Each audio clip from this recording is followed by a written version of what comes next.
Hi guys, I am Pravinder Randhawa from IBSL Ambala.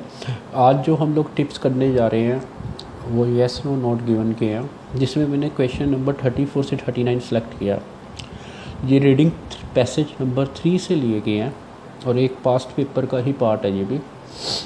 इसमें क्या है कि आपको पता है रीडिंग पैसेज 3 में जो क्वेश्चन सीरीज स्टार्ट होती है 27 से स्टार्ट होती है। तो आप एक चीज़ नोट कर लो प्लीज़, इसमें जो आजकल लेटेस्ट जो गाइडेंस चल रही है IELTS एग्ज़ाम में, जैसे जैसे क्वेश्चंस की सीरीज़ इंक्रीज़ होती है वैसे ही हमें पैराग्राफ पैसेज जो पैराग्राफ्स हैं उनका भी इंक्रीज़ होता है वे। जैसे ये आपका 34 to 39 है, ये इसके जो आंसर्स हैं राइट, हम लोग अंडरलाइनिंग भी करेंगे, लेकिन उससे पहले जो इसके आंसर्स हैं वो लास्ट के ओनली 3 पैराग्राफ्स में है। अब ये चीज़ मेन पॉइंट अंडरलाइन करने वाला है। इसका मीन्स ये है कि येस नो नॉट गिवन जो ये मेरी सीरीज़ है क्वेश्चन की 34 से लेकर 39, वो एंड पार्ट है मेरे टेस्ट का।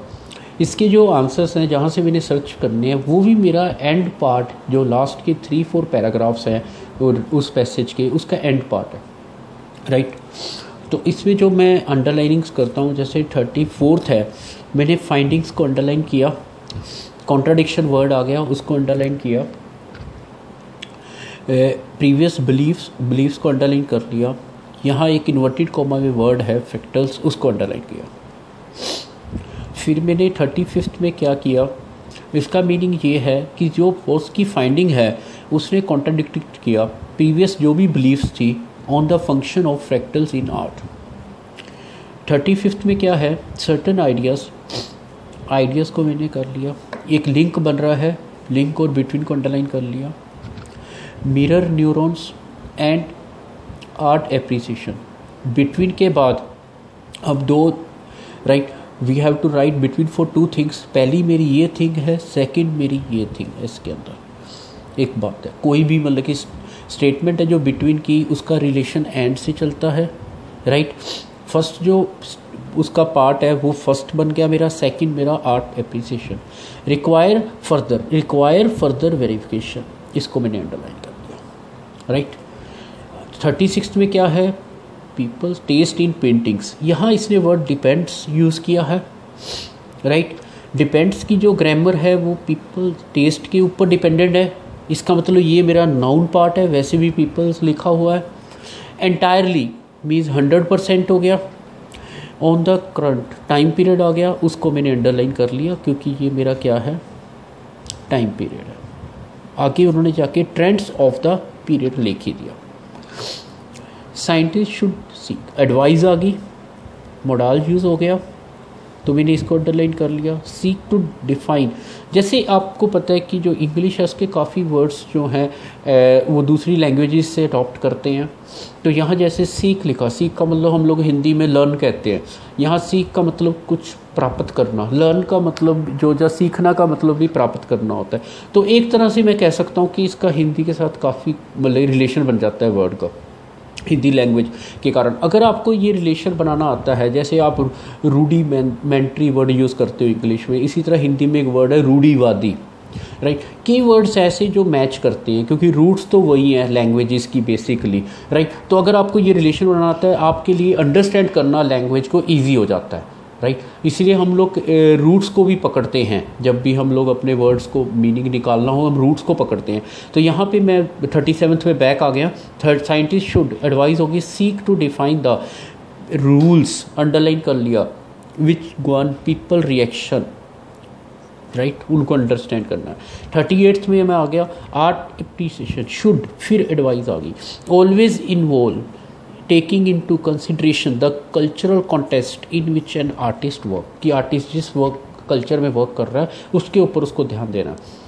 It is easier to find meaning, easier आ गया, कौन सी डिग्री है, कंपैरेटिव डिग्री है, कंपेयर किया हुआ है यहाँ पे, किसको किसके साथ कंपेयर किया है वो मुझे सर्च करना है without wasting the time. Field of science, 2 field की बात की हुई है, देन फिर कंपैरिजन आ गया, किसके साथ, आर्ट के का। जो लाइन मेरी दोनों को कंपेयर करेगी वो मेरा आंसर होएगी राइट। अब मैं वही बात मैंने आपको बताई कि इसके सारे आंसर्स जो है लास्ट के 3 पैराग्राफ्स में हैं। जब मेरा सर्चिंग पॉइंट स्टार्ट होता है, ये आपने नोट करना है, पैसेज 3 में मोस्टली जो टेक्निक यही चल रही है, ये भी आपके लिए एक बेस्ट टेक्निक है। जो स्टार्टिंग के वो है क्वेश्चंस है या स्टेटमेंट उनके स्टार्टिंग में है, फिर नेक्स्ट जो आते हैं उनके नेक्स्ट में है, फिर जो लास्ट के उनके लास्ट में है, राइट। ये देखो मेरे एक टिप्स हैं, फाइन। कई बार सिचुएशन के ऊपर भी डिपेंड करते हैं कि मैं कौन सा टिप कैसे यूज़ कर रहा हूँ। तो यहाँ पे मुझे एक पर्सन का नेम मिल गया LX4, जो यहाँ पे मेरे यूज़ हुआ हो है 34 पे, आप चेक कर सकते हैं, राइट। और उसके बाद मुझे एक वर्ड जो इन्होंने इन्वर्टेड कॉमास में किया सिंगल में, डेट इज़ फ्रैक्टल, वो भी मिल गया मुझे।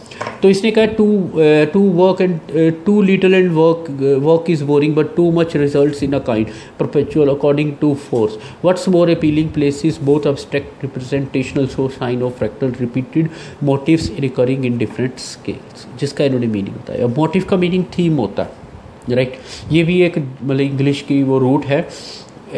फिर आगे कहता है right they common through out the nature in the shapes of mountain. यहाँ पे मुझे जो बिलीफ मिली पूरे पैरा में, वो सिर्फ इस पर्सन की बिलीफ मिली है मुझे, क्योंकि इन्होंने पहले ही स्टार्ट कर दिया अनदर एक्सपेरिमेंट। इसने कॉन्ट्राडिक्ट किया हुआ है, इन्होंने ये कह रहे हैं पर्सन, राइट।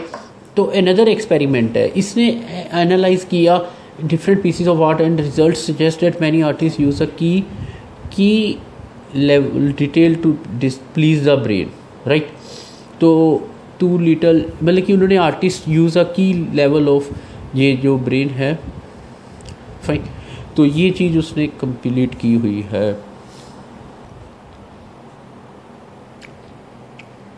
हाँ जी गाय, हाँ जी। तो हम लोग जैसे 34th सॉल्व कर रहे थे अपना, तो 34th में मुझे अभी तक कोई कॉन्ट्राडिक्शन वाला पॉइंट नहीं मिला। इसको मैं आंसर अभी नोट गिवन देता हूँ। लेटर ऑन में अगर मुझे लगेगा मेरी लाइन कोई मैच होएगी तो मैं इसको सर्च करूँगा, वरना मैं इसको सर्च नहीं करूँगा, राइट। क्योंकि इतना मेरे पास टाइम नहीं है एग्ज़ाम के अंदर कि मैं अपने क्वेश्चंस को रिपीट करता रहूँ या सर्च करता रहूँ, क्योंकि मुझे मेन पॉइंट कॉन्ट्राडिक्शन करनी है। नेक्स्ट मैं 35 में चले जाता हूँ, जहाँ पे मुझे एक वर्ड जो मैंने अंडरलाइन किया था, डैट इज़ मिरर न्यूरॉन्स। ये वर्ड मुझे सर्च करना है। ये वर्ड मुझे नेक्स्ट पैरा में जाके, मैंने अभी जो आपको टिप दिया है मेन, कि जैसे जैसे आपकी क्वेश्चन की सीरीज़ इंक्रीज होएगी वैसे वैसे आपका पैराग्राफ मैचिंग स्टार्ट हो जाएगी। ये आपने माइंड में एडजस्ट करना है। ये आपको बहुत हेल्प मिलेगी इसमें, ताकि आपका जो टाइम है वो सेव होए। क्योंकि मेरे पास जितने मैसेजेस आते हैं उसमें एक बड़ा अच्छा क्वेश्चन होता है कि आप हमें थोड़ा टाइम सेविंग टेक्निक्स भी बताइए। तो मैं आपको एक टाइम सेविंग टेक्निक के ऊपर बात कर रहा हूँ कि जैसे जैसे हमारी सीरीज़ इंक्रीज़ होएगी वैसे वैसे हमारे पैरास इंक्रीज़ हो जाएंगे। उसके अंदर मैं आ जाता हूँ मिरर न्यूरॉन्स के ऊपर, जो मुझे 1 2 3 4th लाइन पे मिलता है। ये टेस्ट आपको कहीं से भी अवेलेबल है, आपको पता ही है, राइट। तो और यही वर्ड मुझे यहाँ मिला था। यहाँ इसने यहाँ पे इसको किसके साथ कंपेयर किया हुआ है, इसने मिरर न्यूरॉन्स को आर्ट के साथ, और कह रहा है कि रिक्वायर फर्दर वेरिफिकेशन, कि हमें फर्दर वेरिफिकेशन चाहिए। लेकिन जब ये वर्ड मुझे आ जाता है, मेरा जो टिप हमेशा से आता है कि मैं बैक जाता हूँ लाइन पे। ये लाइन मेरी यहाँ से स्टार्ट हो रही है, this may be down to our brain mirror neurons which are known to mimic other, कि हम दूसरे के एक्शंस को हमेशा मिमिक करते हैं। मिमिक का मीनिंग सबको पता ही, कॉपी करना। The hypothesis will need to be thoroughly tested. ये लाइन, दिस लाइन और रिक्वायर फर्दर वेरिफिकेशन, इन दोनों को आप चेक कीजिए।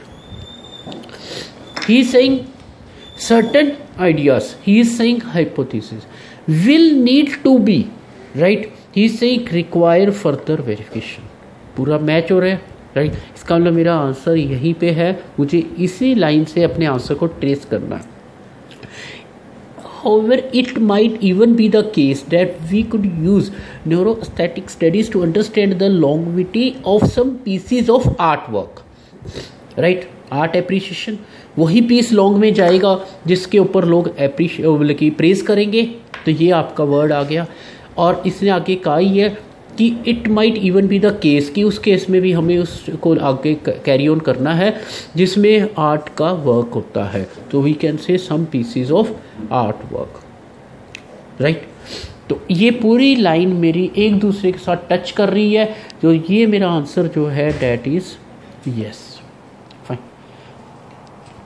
जब मैं आगे अब नेक्स्ट में जाऊँगा तो मुझे यहाँ पे जो आइडिया मिला था वो ये था कि people taste in paintings depend entirely on current. मुझे टाइम चेक करना है। मैं इससे पहले आपको एक एग्जांपल देना चाहता हूँ। आपको की पेंटिंग मिल जाती है 100 ईयर्स पुरानी, 200 ईयर्स पुरानी, जैसे न्यूज़पेपर में आप सुनते हैं मोनालिसा की पेंटिंग्स हैं, राइट। उन पेंटिंग्स की आज भी वैल्यू है, राइट। आपको पता ही है उनकी इंटरनेशनल मार्केट में क्या कॉस्ट है। ये पर्सन यहाँ कह रहे हैं जो येस नोट गिवन है, क्योंकि ये व्यूज़ ऑफ राइटर पे डिपेंड होते हैं, दे हैव रिटन क्लियरली। तो ये इसके अकॉर्डिंग, मैं ये नहीं कह रहा कि पैसेज में क्या रेटर है, 36 के अकॉर्डिंग वो कह रही है कि करंट ट्रेंड्स पे पीरियड के चलती है, राइट। आगे मैं जाता हूँ, देखो अब टचिंग में मेरे आंसर स्टार्ट हो गए हैं मिलने। जैसे मुझे फर्स्ट यहाँ से सर्च हुआ, that is para number this one, another experiment. Second मेरा यहाँ पे जाके सर्च हुआ, राइट। ये मेरे लिए दोनों इजी भी थे। रीज़न क्या था कि इन दोनों में मुझे इन्वर्टेड कॉमास के वर्ड मिले, राइट। थर्ड मेरा ये देखिए आप यहाँ से, while the fashions of the time might shape what is currently popular, कि जो टाइम का फैशन चल रहा है वो उस चीज़ को शेप करता है पॉपुलर वर्क को। That are best adapted to our visual system. Visual system का मीनिंग क्या होता है? आइज़, जो आपकी आइज़ को अच्छा लग रहा है।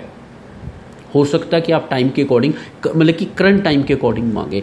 मे be the most likely to linger once the trends of previous generations have been forgotten, may be the most likely to linger, कि हम उनकी previous generations जिनको हम forget कर चुके हैं उनको भी वो लोग सर्च करते हैं। लिंगर का मतलब क्या होता है? कैरी ऑन कर सकते हैं, वैसे होता है हिंदी में हम लोग कहते हैं लटकाना, डिले करना। तो ये उस पर भी ट्रेंड जा सकता है जहाँ पे वो प्रीवियस जनरेशन्स ने फॉरगेट कर दिया, राइट। तो इसके कारण देखो, ये कह रहा है सिर्फ करंट में चलता है, वो कह रहे हैं कि नहीं, प्रीवियस जनरेशन्स की भी वैल्यू ट्रेंड्स की बन सकती है। तो आंसर मेरा जो राइट है डैट इज़ नो। नेक्स्ट में मैं जाता हूँ, scientist should seek to define the precise rules which govern people reaction to work of art, right. ये मेरा लास्ट पैरा में चले जा गया मैं, आप please concentrate on this one. यहाँ पे क्या है? ए सेट ऑफ रूल्स, और ये पर्सन कह रहा है प्रिसाइज रूल्स। देखिए इसने कहा it would however be foolish to reduce art appreciation, कि आप आर्ट को रिड्यूस नहीं कर सकते साइंटिस्ट लॉज के अकॉर्डिंग। ये एडवाइस दे रहा है। देखो प्रेजेंट की बात यहाँ हो रही है, प्रेजेंट की बात यहाँ हो रही है, राइट। ये कह रहा है कि आपको प्रिसाइज रूल्स को डिफाइन करना चाहिए, जो पीपल की रिएक्शंस को करना चाहिए, भाई रूल्स के अकॉर्डिंग चलना चाहिए। लेकिन आपको पता है कि मैं किसी की ब्यूटी को कभी भी मेज़र नहीं कर सकता, किसी की इंटेलिजेंस को मेज़र नहीं कर सकता। तो यहाँ पे वही चीज़ क्या है कि फुलिशनेस है to reduce to a set of, कि साइंटिफिक लॉ के साथ अगर मैं रिलेशन बनाता हूँ तो ये फुलिशनेस है। तो इसका मतलब राइटर इसके अगेंस्ट है, इस लाइन के। तो ये आंसर मेरा नो में चला गया। Art appreciation should always involve taking into consideration cultural context in which an artist worked, right? ध्यान, क्योंकि अगर मैं जिस एरिया को बिलोंग करता हूँ तो मेरा आर्ट थोड़ा सा वो रिफ्लेक्ट करता है उस एरिया को, नेचुरल सी बात है। अब आप ये देखिए, we shouldn't underestimate, should not भी आ गया, अंडर एस्टिमेट, इसका मतलब वी एस्टिमेट बन गया। Remember this one, right. The importance of the style of particular artist, their place in history and the artistic environment of their time। तो ये सारी लाइन आपकी किसको लेगी? Cultural context. और आर्टिस्ट वर्क, वो कह ही रहा है उसको कि वो पर्टिकुलर आर्टिस्ट, राइट। तो वो पर्सन क्लियर कर रहा है their place in history, right. कहाँ से बिलोंग करता है, हम उस चीज़ को एस्टिमेट करना चाहिए, हम अंडर एस्टिमेट नहीं कर सकते। यही बात वो कह रहा है कि हमें उनको इन्वॉल्व करना चाहिए। तो यहाँ पे मेरा आंसर एकदम मैच होके बन जाता है यस। लाइन आप चेक कर लीजिए अच्छी तरह, वी हैव राइट। अगर फिर भी आपको लगे कि इन क्वेश्चंस में कोई प्रॉब्लम है, you can send me text और व्हाट्सअप में, मेरा नंबर अवेलेबल है, I will give you the right answer, right. अगर फिर भी आपको लगे कि ये आंसर ऐसे क्यों आया, यहाँ क्यों आया, so you can just text me, or you can put you can text on the YouTube also, as well as on my WhatsApp number also. In some way it's not so different to science, where we are constantly looking for systems and decoding meaning। कहीं मुझे art नहीं मिला यहाँ से लेकर यहाँ तक। ये मेरी लास्ट लाइन है पूरे पैसेज की, जब मुझे इसने साइंस के साथ कंपेयर किया हुआ है बट राइटर जो है वो कंपेयर नहीं कर रहा, तो इसमें आंसर मेरा चले जाता है डैट इज़ नॉट गिवन। वैसे भी आप कोई सब्जेक्ट पढ़ते हैं तो उसमें हमेशा होता है कि ये सब्जेक्ट आर्ट्स का पार्ट है, ये सब्जेक्ट साइंस का पार्ट है। तो यही बात इन्होंने यहाँ कही हुई है कि हम इसका साइंस में ईजियर मीनिंग फाइंड आउट कर सकते हैं जब आर्ट में। ये कह रहा है real clear some ways it's not so different to science, लेकिन आर्ट्स का मुझे कहीं मेंशन नहीं मिला। उसने कहा कि वर्ल्ड को एक नए नज़रिए से देखना चाहिए, ये नहीं कहा कि आर्ट्स के साथ कंपेयर करें, ये नहीं होता। और इसमें जो सबसे अच्छी मतलब देखो सारे क्वेश्चंस अपनी जगह नाइस होते हैं, टेस्ट हमेशा बेस्ट बनता है आइल्स का। Art appreciation should always involve भी, हमें कल्चर को पकड़ना चाहिए। ये चीज़ वही कह रहा है कि हम उसको अंडर एस्टिमेट नहीं कर सकते, आर्टिस्ट को, उसके प्लेस ऑफ हिस्ट्री को और उसके टाइम को हम कभी भी अंडर एस्टिमेट नहीं कर सकते।